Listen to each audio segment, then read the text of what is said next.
Osteoporosis being a long-term treatment protocol, so many patients don't adhere to it. So as a family physician, you guys have to be a very important cogwheel. You have to make them understand that it is only long-term treatment which will give you relief. It is only long-term treatment which will give you results. If you want to start an antipyrotic treatment, when I'm saying antipyrotic treatment, see, antipyrotic treatment has multiple components. The commonality of all antipyrotic treatments are walks, weight bearing exercises, calcium supplementation, vitamin D supplementation. This is common to everything of osteoporosis treatment. The antipyrotic drugs could be different. It could be anti-osteoclastic, it could be pro-osteoblastic, it could be a combination of these, it could be hormone replacement, multiple things. So when you start an antipyrotic agent, any of these, you should not ideally start unless you have a DEXA to start with. You need to have a DEXA for 3 reasons. One, is this genuinely falling into osteoporosis? Like, you may have had a fracture, but if the T-score is minus 1.5, you don't want to start. You should not start. Or if the score is minus 3.5, then next time how do you know whether your antipyrotic agent has improved the quality? So you'll need to repeat a DEXA scan. So how do you repeat it unless you, how do you compare it unless you don't have something primary? And lastly, the more negative the T-score, the antipyrotic agent may have to be changed depending on what is the T-score. That is the way things work. And so personally and scientifically, both ways, I do not want to start an antipyrotic line of treatment unless I have a BMD DEXA in my hand. Very clear on that. If the patient says, I want to start, I say, sorry, I am not in you. I am not with your this treatment. You may want to continue on your own, is different. I won't want to start this. And I have had times, multiple times, where I have stopped their treatment because the DEXA scan didn't, indicate that they need that. Or I had to alter the drug which they were taking already. So you have multiple things. Bisphosphonate are anti-osteoclastic agents which can contain alendronate, resindronate, ibandronate, zolindronate, pamindronate. So the commonest use is alendronate, which is oral, 70 milligram per week, and zolindronate, which is 5 milligram intravenous, 1 per year. Use them for 4 years, either of the two, depending on patient's convenience. Some patients want a IV injection once a year and forget about it. Some patients don't want an injection and don't mind taking a pill once a week. Those are bisphosphonates. Teriparatide is a osteoblastic thing, which is a synthetic analog of parathormone.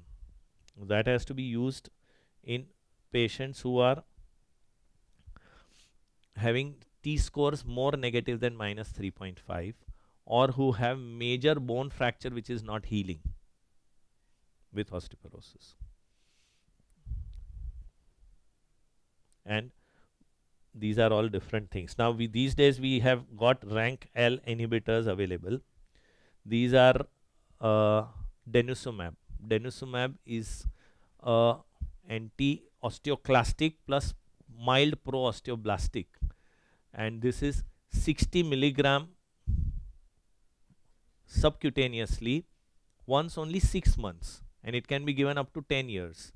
Whereas teriparatide is every day 20 micrograms to 40 micrograms subcutaneously every day for minimum 18 months, max up to 24 months. So that's the difference.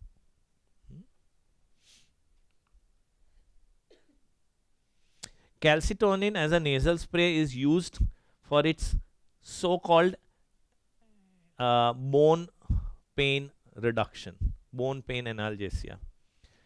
But they can go up to 400 IUs per day. We give usually 100 IU per day, but up to 400 IU per day, and should not be given more than 15 days. Calcitonin is actually anti-osteoclastic.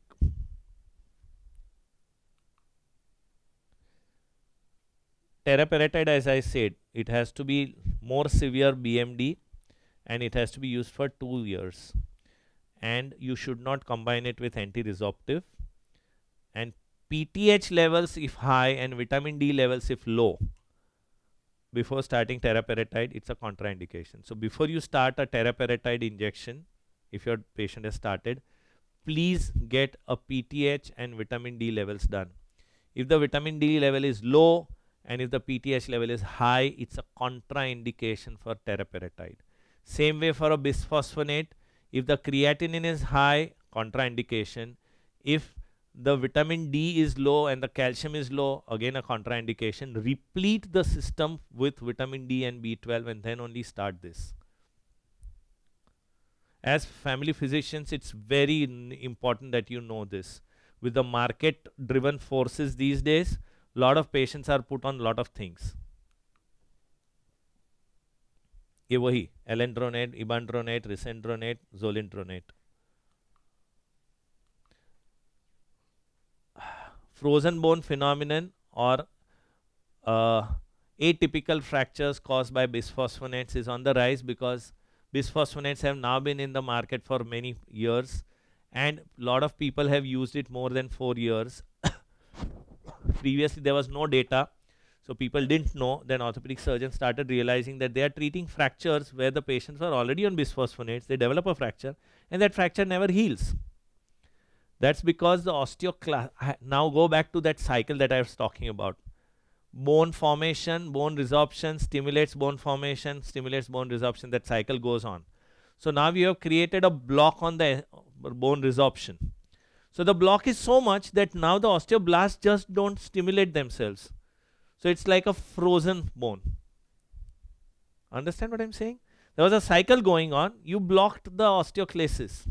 The block was so severe now that it doesn't stimulate the osteoblast at all now. So this happens only when it is used for too long. So it develops a frozen bone phenomenon and then nothing works further. Then this bone is now technically a dead bone. I mean, not really dead, but so its resilience, its Young's modulus goes bad. So it fractures. And those atypical fractures are fractures which develop in the subtrochanteric area, lateral cortex. So if you have by chance a patient on bisphosphonate and they have for some reason done a pelvis with both hip X-ray and they show a thickening of the lateral cortex, khadak, all antenna up please.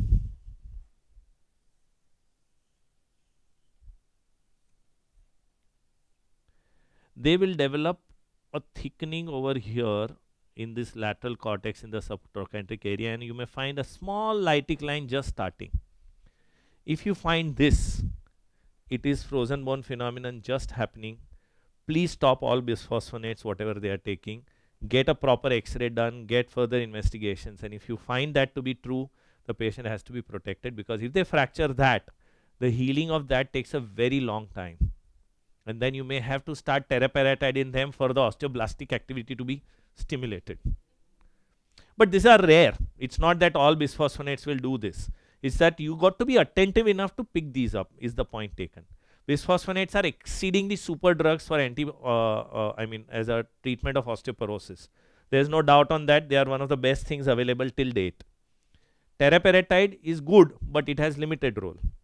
Now this denosumab has just come in. Looks like it is a good one and it may be given for 10 years unlike the others which have limited role. So let's see. This is again the same thing that I said.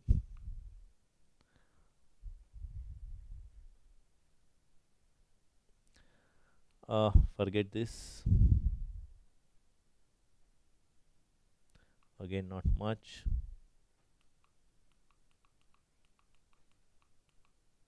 Pamindronate is used in osteoporosis related to metastasis, where they get a good amount of bone formation in the metastatic areas which are porotic and gives a lot of pain relief. Strontium raleate was a very good drug.